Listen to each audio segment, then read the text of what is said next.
Hello বন্ধুরা, welcome to my YouTube channel. আশা করি তোমরা সবাই ভালো আছো, আমিও খুব ভালো আছি।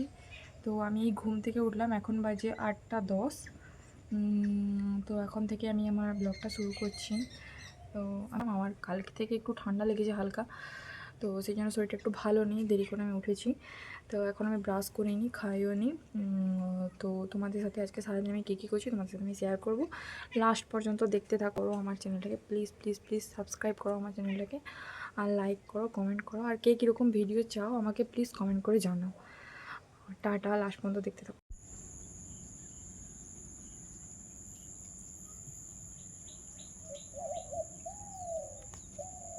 এই যে এখানে ব্রাশ করতে বসে পড়েছি এখন, তারপরে চা খাবো, তারপরে দেখি কি করা যায়। এই যে তোমার দাদাভাই হঠাৎ ফোন করলো, ভিডিও কল, যে তার ছুটি স্যাংশন হয়ে গেছে, ছুটির জন্য অ্যাপ্লাই যে করেছিল সেটা পেয়ে গেছে, কাল পরশুর দিকে বেরাবে। আর এখানে হঠাৎ দেখি বাবা দেখি আজকে খাসির মাংস নিয়েছে। আমি যেহেতু পরশু দিন চলে যাচ্ছি, তো সেই জন্য আজকে খাসির মাংস নিয়েছে। আর আমিও সেই জন্য মাকে আজকে রান্না করতে দেইনি, আমি বললাম যে আজকে আমি রান্না করছি, তুমি আজকে বসো। তো সে কি বসার লোক, সে মোটেও বুঝবে না। সেই তরকারি, একটা তরকারি আর একটা ভাত করে রেখে দিয়েছে, তারপরে মাংসটা করব। আর এই যে এখানে দেখতে পাচ্ছ মাংস ধুয়ে টুয়ে একদম নুন টুন মাখিয়ে দিয়েছে মা। আর আমি ততক্ষণে আনাজ টানাজ মাংসের যে আলু পেঁয়াজ আদা রসুন বা সেগুলো যে ছাড়ানো হয়, তো সেগুলো আমি একটু করছিলাম।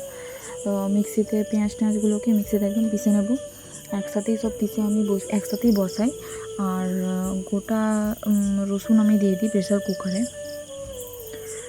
একটা সত্যি কথা কি, পরশুদিন আমি চলে যাব, তো আমার মনটা কেমন একটা হচ্ছে, মন খারাপ হচ্ছে হালকা হালকা, কিন্তু তবুও যেতে হবে, যেহেতু তোমার দাদাভাই আসছে 1-2 দিনের মধ্যে, সেহেতু পৌঁছে যাবে।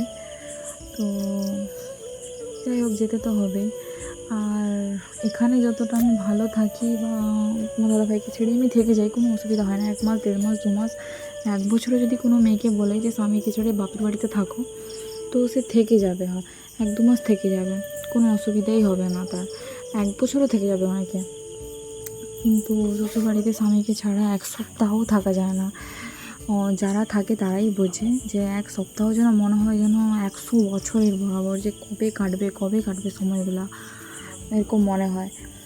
আর সেখানে তো সবাইকে বিয়ের পরে যেরকম মেয়েদের হয় যে বিয়ের পরে সবার খেয়াল রাখতে হয় শ্বশুরবাড়িতে, কিন্তু নিজেরই খেয়াল রাখার মতো লোক থাকে না। আর তার উপরে যদি আবার নিজের স্বামী যদি না থাকে, তখন তো বাদই দাও, বেকার।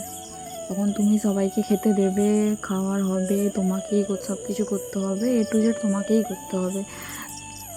তোমাকে বরঞ্চ সবার যত্ন রাখতে হবে, কিন্তু তোমার যত্ন কেউ রাখবে না, এটা হয়। তখন বিয়ের আগে যে মেয়েটা একটা আনাজ কাটতো না, একটা ভাত করতো না বা একটা তরকারি করতো না, সেই বিয়ের পরে অনেক চেঞ্জ হয়ে যায়, তার জীবন একেবারে আলাদা হয়ে যায়। একটা মেয়ে যেখানে 12টা 1টার সময় স্নান করতো, সে বিয়ের পরে সকাল 9টার সময় উঠে স্নান করে নিচ্ছে, 8টার সময় উঠে স্নান করে নিচ্ছে। তখন তার একটা দায়িত্ব বা অ্যাডজাস্ট তার ভেতরে চলে আসে, যে তাকে সেটা করতে হবে, সেটা তার কাজ, সেটা তার।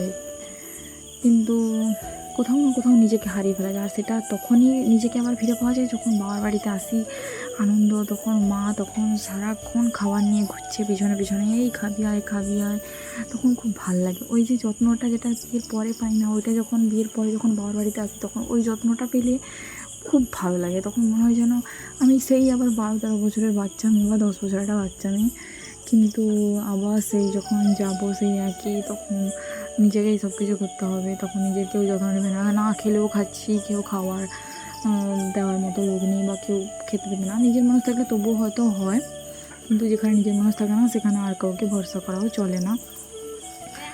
তো যাই হোক, পরশুদিন চলে যাব, মনটা খুবই খারাপ, তাই এতগুলো কথা বলে দিলাম। মেয়েদের সত্যিই যত্ন করার লোক থাকে না বিয়ের পরে, তাই মেয়েরা বিয়ের আগে যতটা দেখতে সুন্দর হয়, বিয়ের পরে ততটাই দেখতে খারাপ হয়ে যায়, কারণ তাদের যত্ন করার লোকই থাকে না। স্বামী যদি যত্ন করলে তো ভালো, নাহলে যদি স্বামীও যদি বাইরে থাকলো, তখন আর কে দেখবে? তখন একটা মেয়ে নিজেই ভুলে যায় যে সে কী ছিল।